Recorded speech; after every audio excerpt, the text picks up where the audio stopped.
Welcome to Primal Health. The unholy trinity. How Big Pharma, Big Food, and medical misinformation created a health crisis.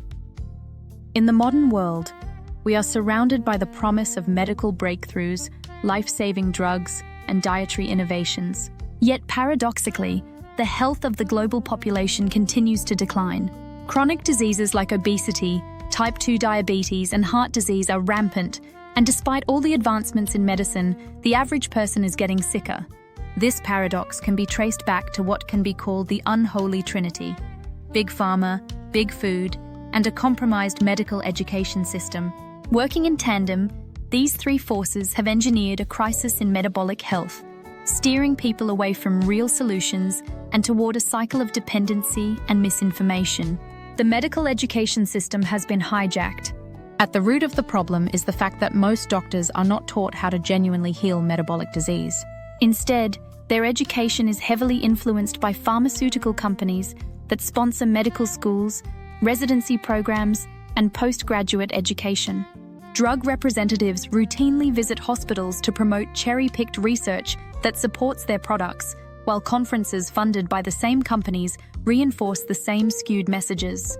This creates a situation where medical professionals are ill-equipped to give dietary or lifestyle advice that goes against the grain of these powerful corporate interests. The result is predictable: doctors telling patients to eat less and move more, avoid fat, and load up on whole grains. These simplistic recommendations ignore decades of emerging research that contradicts the low-fat, high-carb dogma. Even worse, many doctors place blame on patients for not improving their health, claiming they don't listen, when in reality, patients are following bad advice. The failure lies not in the patient, but in the flawed guidance being given. Be sure and stay until the end, where we reveal what you can do today to stop the cycle of madness and help yourself and your loved ones. The metabolic fallout is a crisis that shouldn't be ignored. Central to understanding this crisis is the role of glucose and insulin. When people eat, their blood sugar rises, and the pancreas responds by releasing insulin to regulate it. This is a normal process. However, when the body is bombarded with high carbohydrate, processed foods day after day, insulin levels stay elevated. Over time, this leads to insulin resistance and a condition called hyperinsulinemia, chronically high levels of insulin in the blood. This condition is a precursor to a host of chronic diseases, including prediabetes, type 2 diabetes, heart disease, and even Alzheimer's. Hyperinsulinemia acts as a gateway disease, triggering a cascade of inflammation and activating genetic predispositions that may have otherwise remained dormant. In this context, metabolic disease is not a standalone condition, but a systemic breakdown driven largely by diet and by the misinformation surrounding it. The grain myth has been perpetuated for decades. One of the most harmful myths perpetuated by modern dietary guidelines is the supposed health benefits of grains. Wheat in particular has been marketed as a wholesome staple of a healthy diet. In truth, wheat raises blood sugar levels more than a Snickers bar. Modern wheat is a far cry from what our ancestors consumed. Thanks to genetic modifications through chemical and radiation mutagenesis in the 1960s and 70s, we now have semi-dwarf wheat, which has been engineered for higher yield but at the cost of human health. This altered wheat contains elevated levels of gliadin, a component of gluten that binds to opiate receptors in the brain. While it doesn't induce euphoria, it does stimulate cravings for more grain-based foods, effectively turning consumers into addicts. This is why nearly every processed food in supermarkets contains some form of wheat. If you're enjoying this video, please subscribe and share with a loved one. Out of 60,000 products in the average grocery store, an estimated 59,000 contain wheat or its derivatives. Anthropological evidence supports the notion that grains are not suited for human consumption. Pre-agricultural humans had robust skeletal structures and perfect teeth. After the advent of grain-based diets, tooth decay became common, bones became smaller and weaker, and overall health deteriorated. Agriculture allowed humans to survive famines, but it did so at a steep physiological cost. The pharmaceutical machine is a monster, and it will crush you if you let it. As the food system sets the stage for chronic disease, Big Pharma steps in to offer treatments, but not cures. Drugs like statins have become some of the highest-grossing products in history, not because they eliminate disease, but because they manage symptoms over the long term. As older drugs go off patent, newer ones are pushed aggressively. For instance, PCSK9 inhibitors are now being promoted to replace statins as they offer pharmaceutical companies fresh patents and higher profit margins. To expand their market, pharmaceutical companies work to lower the thresholds for what is considered normal health. The normal level for cholesterol was once below 300. Today, it's below 200, and some are advocating for even lower levels. Blood pressure targets have also dropped from 140 to 130, now down to 120, and possibly even 110. Each time the bar is lowered, millions more people qualify for medication. This system doesn't just affect physical health, it corrupts ethical standards. Companies knowingly suppress innovations that could cure diseases because such cures would hurt profits. They fund studies designed to produce favorable results and bury findings that challenge their narratives. This is not merely unethical, it borders on criminal behavior. Many people find it hard to believe that major corporations would knowingly harm the public. But history tells a different story. Tobacco companies lied about the dangers of smoking for decades. Even after being exposed, they faced fines but no real accountability.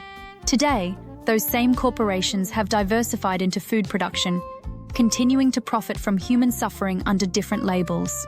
There is a psychological barrier that prevents people from confronting this level of deceit. As Mark Twain famously said, "It's easier to fool people than to convince them that they have been fooled." People want to believe that government agencies and health institutions are looking out for them. But when those institutions are entangled with the food and pharmaceutical industries, their ability to serve the public good becomes compromised. There is a way out: education and empowerment. The solution lies not in reforming broken systems, but in educating individuals. People must take their health into their own hands.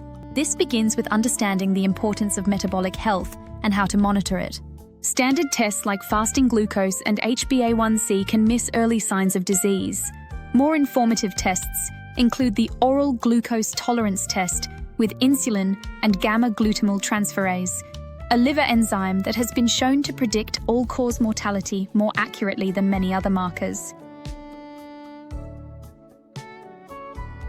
Other critical markers include the HDL to triglyceride ratio, which can reveal the presence of dangerous small, dense LDL particles. This ratio is far more predictive of cardiovascular disease than total LDL cholesterol alone.